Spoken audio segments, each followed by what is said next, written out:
His nomination was hampered by a flurry of allegations about Jackson's professional conduct.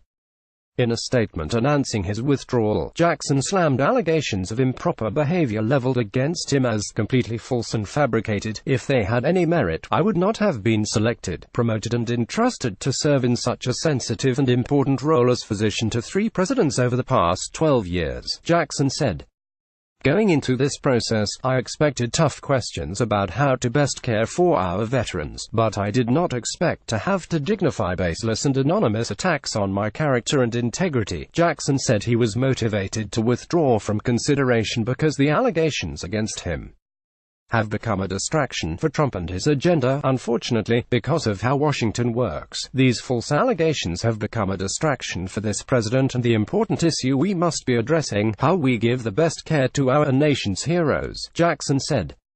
"While I will forever be grateful for the trust and confidence President Trump has placed in me by giving me this opportunity, I am regretfully withdrawing my nomination to be Secretary for the Department of Veterans Affairs." Speaking on Fox allegations mounted on Wednesday evening, the release of a 2-page document written by Democratic staff on the Senate Veterans Affairs Committee that included a list of allegations from the committee's conversations with nearly 24 of Jackson's former and current colleagues made Jackson's chances at survival more uncertain.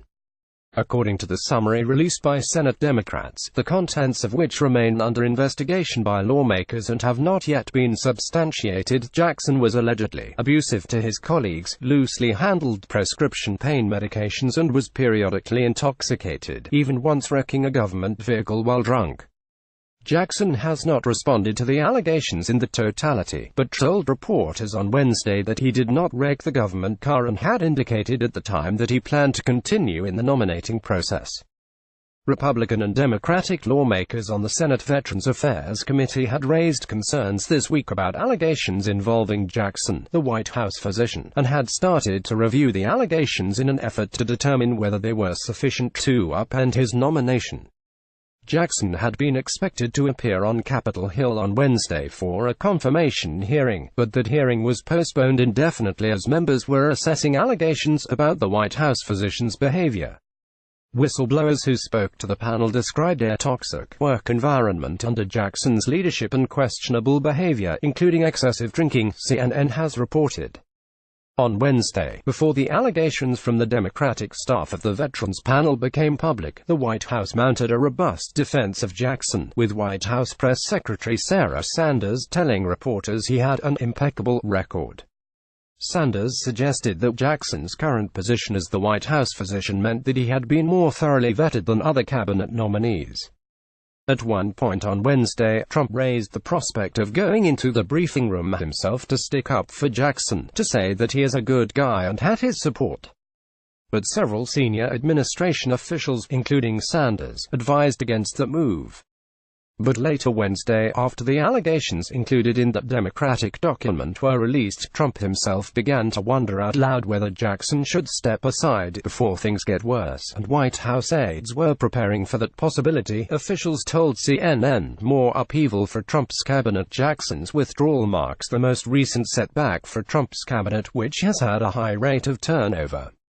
A number of cabinet officials have faced criticism and scrutiny over the spending habits and ethical judgment, including Environmental Protection Agency Administrator Scott Pruitt and Housing and Urban Development Secretary Ben Carson. Jackson also isn't the first nominee to withdraw. Andrew Puzder pulled his name from consideration last year to become Labor Secretary after facing intense opposition to his nomination. Trump had defended Jackson even after the allegations against him surfaced. On Tuesday, the president called Jackson one of the finest people I have ever met. Trump said he was not aware of the specifics of the allegations and added that it was up to Jackson to decide whether to press forward. "It's totally his decision," the president said, adding, "I don't want to put a man through process like this. It's too ugly and disgusting." But Trump also acknowledged that Jackson lacks a background in running a government agency. "There's a lack of experience," he said. A surprise nominee from Trump announced his intent to nominate Jackson in March. The decision came as a surprise on Capitol Hill, where members on both sides of the aisle raised questions about whether Jackson was qualified to lead the sprawling Department of Veterans Affairs.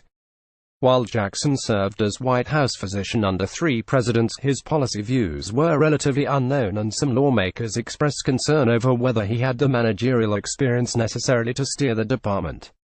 Trump announced his intention to nominate Jackson as a replacement for David Shulkin in a presidential tweet last month. Shulkin became embroiled in controversy of his own after the VA Inspector General released a damaging report accusing him and other department personnel of serious derelictions, but was also locked in a policy-based power struggle with members of his staff and political appointees. Trump later said he was dissatisfied with the speed with which our veterans were taken care of under Shulkin's leadership. A graduate of Texas A. He was chosen to serve as White House physician in 2006 during the administration of George W. Bush, and later served as the physician for then-President Barack Obama.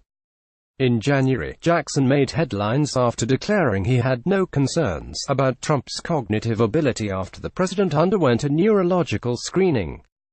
Jackson's performance during that extended news conference played a part in Trump's decision to nominate him to lead the VA, a White House official told CNN Tuesday. The Senate committee's top Democrat, Montana's Jon Tester, told CNN's Anderson Cooper that around 20 people had raised concerns to the committee about Jackson, and according to those people, Jackson would hand out prescriptions like candy. Tester described reports to the committee that alleged that on overseas trips, Jackson would go down the aisleway of the airplane and say, "All right, who wants to go to sleep?" and hand out the prescription drugs like they were candy, and put them to sleep and then give them the drugs to wake them back up again. "These are called controlled substances for a reason," Tester said on Anderson Cooper 360. The White House doctor also faced allegations of being drunk while overseas with then-President Barack Obama. "If you are drunk and something happens with the president, it's very difficult to go in and treat the president," Tester said. "That's what multiple people told us. This was the case on several different trips." Other concerns about Jackson included allegations of a toxic work environment. The Senate confirmed, "We were told time and time again the people above him he treated like gold. The people below him he belittled, screamed at them, really created a very toxic environment to the point where the people who worked around him felt like they had to walk on eggshells because of his lack of respect for his job," Tester said. In a letter to Trump sent Tuesday, the senators requested information regarding allegations or incidents involving Jackson dating to 2006, the year he was tapped to become White House physician. One source on the committee told CNN prior to Jackson's withdrawal that lawmakers were also requesting information from the FBI, including Jackson's background check. Tester later said the FBI background investigation into Jackson was clean. Congressional sources also told CNN that committee aides had been in touch with individuals associated with additional allegations about prescriptions handled by the White House Medical Unit, which oversees the medical care of the president and administration aides. While campaigning for the presidency, Trump pledged to make improvements at the Veterans Affairs Department, including reducing wait times for care, upgrading technology, and taking steps to facilitate access to private care. Since his dismissal, Shulkin has warned against privatizing veterans' health care. In a statement released in early April, the VA shot down the idea, saying, "There is no effort underway to privatize veterans' care and that to suggest otherwise is completely false."